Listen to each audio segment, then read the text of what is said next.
Good morning, students. Yesterday we will talk about Akbar. Akbar के historical background के बारे में कल हमने देखा था और आज हम अकबर के थ्रू अनाउंस किए गए कुछ प्राइजेस थे जो बहुत इम्पोर्टेंस रखते हैं आर्ट फील्ड में, उनके बारे में पढ़ेंगे और उसके अलावा उनकी जो बुक्स थी जिनको पिक्चराइज करवाया गया था, अलग अलग टाइप की बुक्स, उनके बारे में पढ़ेंगे।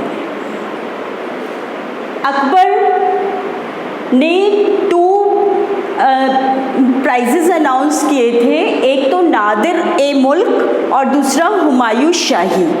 नादिर ए मुल्क और हुमायूं शाही जो प्राइजेस थे वो कोई छोटे मोटे प्राइजेस नहीं थे, बल्कि इन प्राइजेस के लिए आर्टिस्ट जिस दिन ये प्राइजेस मिलते थे उसके वेरी नेक्स्ट डे से ही एफर्ट्स करने लग जाते थे कि उन्हें ये प्राइज़ मिले। और इस कंपटीशन में सारे जो आर्टिस्ट थे वो इतना बढ़िया वर्क करके दिखाते थे जिसकी वजह से आर्ट फील्ड में जो डेवलपमेंट था वो तेज़ी से बढ़ता जा रहा था।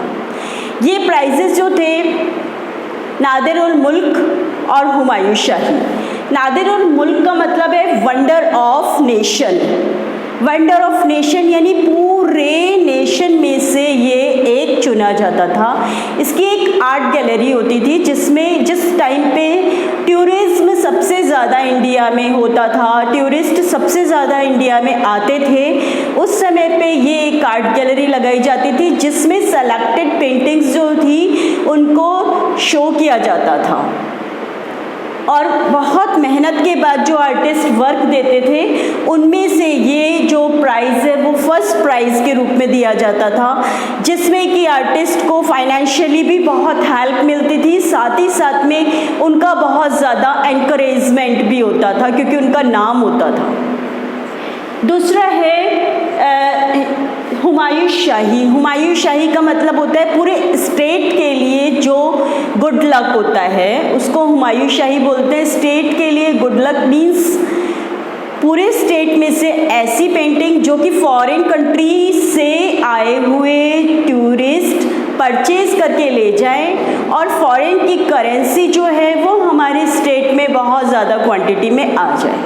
बच्चों, आर्ट फील्ड में इस चीज़ का बहुत ज़्यादा ध्यान रखा जाता है कि जो हमारी मनी है हमारे देश के लोग खरीदेंगे तो हमारी जो मनी है वो हमारे देश में ही सरवाइव होएगी। ऐसा नहीं कि देश में सेल आउट नहीं होती है, बट कोशिश ये होती है कि ये फॉरेन कंट्रीज़ में जाए जिसकी वजह से बहुत ज़्यादा क्वांटिटी में मनी बाहर से आए और ना कि सिर्फ आर्टिस्ट का नेम वर्ल्ड वाइड हो बल्कि साथ ही साथ में हम फाइनेंशियली स्ट्रॉन्ग हो जाएं। इसके बाद में आता है कि किस टाइप की बुक्स जो थी उनको उस टाइम पे अकबर के टाइम पे पिक्चराइज किया गया था।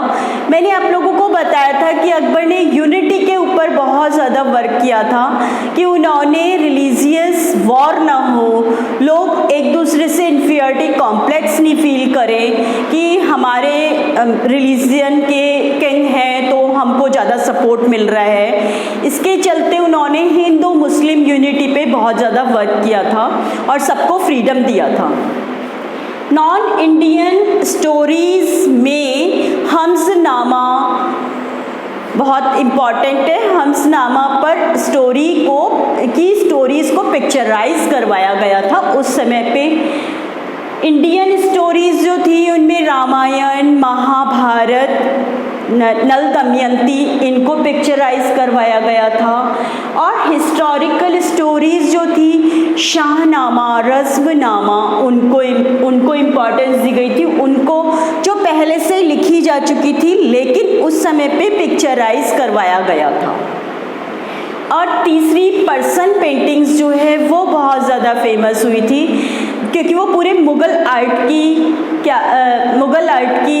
मतलब इम्पॉर्टेंट कैरेक्टरिस्टिक और स्पेशलिटी है पर्सन पेंटिंग्स, क्योंकि पर्सन्स जो बनाए जाते थे, पर्सन्स के फेसेस, उनको बहुत ज़्यादा मतलब फेसेस को एक्सप्रेशन के थ्रू दिखाने की कोशिश की जाती थी। तो पर्सन पेंटिंग्स भी बहुत ज़्यादा फेमस हुई थी। पर्सन पेंटिंग्स को अदर नेम शबीह जाना जाता है। शबीह के नाम से आपके क्वेश्चन आ सकता है, व्हाट इज शबीह? तो शबीह is known as person painting which is apply and Mughal period, at Mughal period. Okay, ये है अकबर के इम्पॉर्टेंट सब चीज़ें। इसके बाद में हम देखेंगे कि अकबर के टाइम के कैरेक्टरिस्टिक्स क्या थे।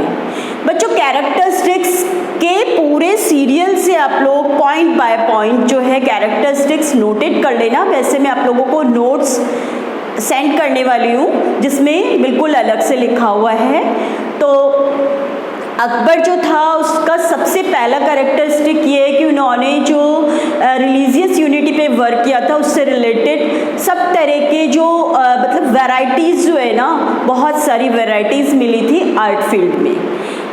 अकबर के टाइम पीरियड पे मुग़ल इफ़ेक्ट लिए हुए ईरानी, फ़ारसी और यूरोपियन जो स्टाइल्स हैं उनको दिखाया गया था। तीसरी बात यह है कि उस टाइम पे इंडियन कलर्स को बहुत ज़्यादा इम्पॉर्टेंस दी गई थी, जिसमें ग्रीन, रेड, येलो, पिंक, ये सारे कलर्स बहुत ज़्यादा मतलब ब्राइट कलर्स यूज़ लिए जाते थे और स्टर्लिंग कलर्स यूज़ लिए जाते थे। इसके बाद में जो अकबर थे, अकबर के टाइम पीरियड पे नेचर पेंटिंग्स पे बहुत ज़्यादा वर्क किया गया था। आप लोगों को भी पता है कि मंसूर और मिस्किन भी इस समय पे जो मुग़ल पीरियड के आर्टिस्ट थे जिन्होंने की जो बर्ड पिक्चर्स बनाने के लिए बहुत ज़्यादा फेमस थे, उनसे सीखकर, उनसे इंस्पायर्ड होके नेचर पेंटिंग्स जो थी वो मुग़ल आर्ट पीरियड में बहुत ज़्यादा मिनिएचर पेंटिंग के रूप में बहुत बारीकी से कार्विंग वर्क के थ्रू बनाई गई थी। इसके अलावा उस टाइम पे लाइनर इफेक्ट को बहुत ज़्यादा इम्पॉर्टेंस दी गई थी। अगर पिक्चर में कलर कहीं नहीं भी भरा गया है तो लाइंस के थ्रू लाइंस को कहीं थिन और कहीं बोल्ड करके ऐसा इफेक्ट दिया जाता था कि पिक्चर जो है वो एकदम लाइव बन जाती थी। इस तरीके से जो पिक्चर्स थी वो अकबर के टाइम पीरियड पे बनाई गई जो पेंटिंग्स थी वो इतनी ज़्यादा कैरेक्टरिस्टिक्स उसमें है, इतनी ज़्यादा स्पेशलिटीज़ हैं जिसकी वजह से वो फेम हो गई थी। अब अकबर में अपने बच रहे हैं 4 आर्टिस्ट के इंट्रोडक्शंस, जिसमें 2 आर्टिस्ट तो इंडियन हैं और 2 आर्टिस्ट फॉरेनर, वो 2 आर्टिस्ट मुस्लिम हैं। 2 आर्टिस्ट तो हिंदू हैं और 2 आर्टिस्ट मुस्लिम हैं। मीर सैयद अली, ख्वाजा अबुल समद शिराजी, दसवंत और बसावन, इन सब का इंट्रोडक्शन हम नेक्स्ट लेक्चर में देखेंगे। ये जो 4 डिवाइडेशन थे वो राय कृष्ण दास ने किए थे ये, और आप एक चीज़ नोट कर लीजिएगा। Okay, thanks.